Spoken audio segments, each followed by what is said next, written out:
Hello guys, ഇന്നൊരു special ഐറ്റമായിട്ടാണ് ഞാൻ വന്നിട്ടുള്ളത്. അപ്പോൾ നമുക്ക് ഹണി ചിക്കൻ എങ്ങനെയാണ് ഉണ്ടാക്കണമെന്ന് നോക്കിയാലോ. അതിനായിട്ട് ആദ്യം തന്നെ ഒരു മിക്സിയിലെ ജാറിലേക്ക് സവാള, തക്കാളി, കുറച്ച് പച്ചമുളകും കൂടി ഇട്ട് ഒന്ന് മിക്സ് ചെയ്തുകൊണ്ട് വരണം. എന്നിട്ട് നമ്മൾ കഴുകി വെച്ചിരുന്ന ചിക്കനിലേക്ക് ആ മിക്സ് ചെയ്തത് മുളക് പൊടി, മഞ്ഞൾപ്പൊടി, ഗരം മസാല, മല്ലിപ്പൊടി, കുരുമുളക് പൊടി, പിന്നെ കുറച്ച് ഉപ്പും, പിന്നെ അതിൻ്റെ കൂടെ തന്നെ കുറച്ച് പകുതി നാരങ്ങ നീരും കൂടെ ചേർക്കുന്നുണ്ട്. എന്നിട്ട് ഇതിനെ നന്നായിട്ടൊന്ന് മിക്സ് ചെയ്തെടുക്കണം. അങ്ങനെ ചിക്കനെ നന്നായിട്ടൊന്ന് മിക്സ് ചെയ്തതിന് ശേഷം ഇതൊരു 2 മണിക്കൂറെങ്കിലും നമുക്ക് റെസ്റ്റ് ചെയ്യാനായിട്ട് വെക്കേണ്ടതുണ്ട്.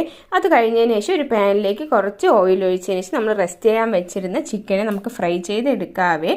ചിക്കൻ ഫ്രൈ ആവുന്ന ടൈം കൊണ്ട് തന്നെ നമുക്കിതിലെ മസാല തയ്യാറാക്കാമേ. അതിനായിട്ട് ഒരു ബൗളിലേക്ക് കുറച്ച് ടൊമാറ്റോ കെച്ചപ്പ്, ചില്ലി ഫ്ലെക്സ്, പിന്നെ ഹണിയാണ് ഒഴിച്ചു കൊടുക്കുന്നത്. പിന്നെ സോയാ സോസും കൂടെ ചേർത്ത് നന്നായിട്ടൊന്ന് മിക്സ് ചെയ്ത് വെക്കുന്നുണ്ട്.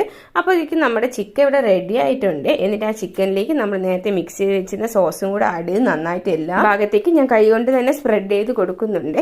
അപ്പോൾ നമ്മുടെ ഹണി ചില്ലി അൽഫഹ ഇവിടെ റെഡി ആയിട്ടുണ്ട്. സൂപ്പർ ടേസ്റ്റാണ്. നമുക്ക് ഈസി ആയിട്ട് വീട്ടിൽ തന്നെ ഉണ്ടാക്കാൻ പറ്റും. അപ്പോൾ ഈ വീഡിയോ ഇഷ്ടമായെങ്കിൽ സബ്സ്ക്രൈബ് ചെയ്യണേ, പിന്നെ ട്രൈ ചെയ്യാൻ ആരും മറക്കല്ലേ.